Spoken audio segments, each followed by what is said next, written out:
This is the part of the review where I break the fourth wall and say something self-referential and clever and also try to tease what I hope was more than a mediocre film.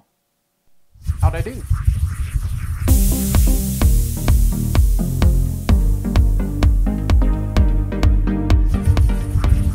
It appears as if the X-Men are arriving with what appears to be a trainee. Everyone calm down, the pros are here. We're the X-Men. What are you doing? My job. You're the one who said I was ready, and I frankly disagreed with you. But here we are, trying to overcome our differences. Like Beyonce says, please stop cheating on me. Actually, aren't like 100% of my reviews breaking the fourth wall? Anyway, Deadpool 2 brings us back to, yes, the world of Deadpool, played by Ryan Reynolds as the wisecracking, often crass, and always self-referential superhero from the Marvel Universe. I thought the first one was really funny, but it hit kind of a mediocre movie, but still was a good experience. How does this one live up to both of those things? Well, let's check it out with 5 things you might want to know about Deadpool 2. Unfortunately for me, not very well. I didn't have a good time at this movie. I was actually bored through a lot of it. I'll tell you what, since this is primarily a comedy, and the success of the first, I think, was primarily due to how funny it was, let's camp there for a while and start with this. It's just kind of the same thing over and over again. I feel like this is the same movie as Deadpool 1, and because of that, I don't feel like there's a lot of new ground here with the humor. I feel like many of these jokes are direct repeats of jokes from the original, many of them without even a twist. And even the ones that have a little bit of a take on a joke from the first one just kind of feel like we've been there before. And whenever you have a been there, done that feel to a movie, it's just not going to work as well with me, even if it's a been there, done that for this kind of self-referential humor. Not only that, but I didn't find the humor as smart or clever this time.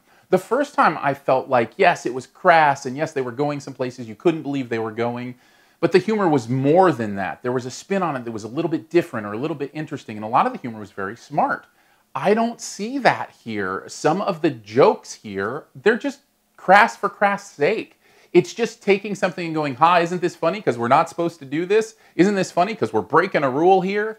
And I didn't feel that the first time, but here I feel it a lot. And because of that, I didn't think it was that funny. And honestly, when the cracks start to show like that, pun actually kind of intended, in a comedy like this, what happens is it takes on an air of desperation. I just remember feeling like through this movie, I wasn't enjoying it and I almost felt bad for the movie. It just felt like it desperately wanted me to laugh at things that weren't actually funny.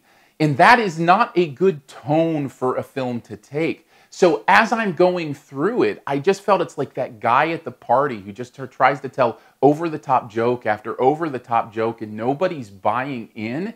And because of that, I just felt like I was left out in the dark and feeling sorry for a movie that previously I had felt was kind of hitting on all cylinders. I know I've spent a lot of time camping on the humor with those first 3 points, but that's really all the first Deadpool movie had going for it. And so you take that away from this one, there's not a lot left to like. Now, I know a lot of that is my personal experience, but the shine has really worn off this for me. I feel like this movie tries to get away with things by admitting it's doing them. So Ryan Reynolds will look to the camera and go, well, that's just lazy screenwriting.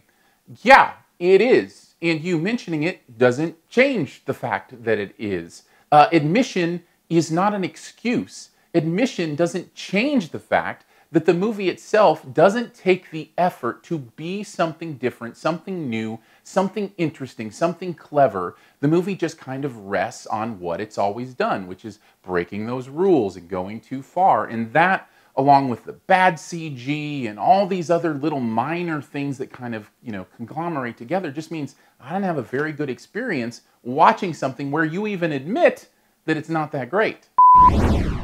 So it's obvious I didn't enjoy the film. I didn't have a good time. And I know a lot of that is me. It's why I gave the last one a caution and not necessarily a red. But I have to say this. This movie succeeds in some places, some very surprising ones.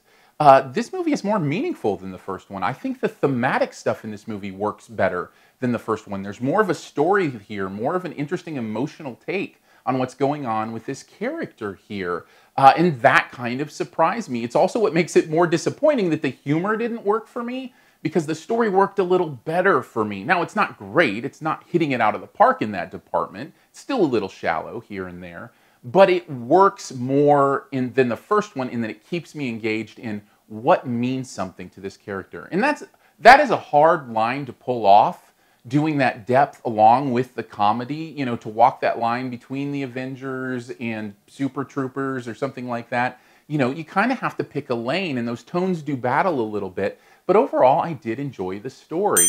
When it comes right down to it, though, that could not save the movie. The story wasn't good enough to overcome the fact that most of the jokes felt repeated and fell flat for me. I would say overall this is a mediocre film. I'm giving it a C.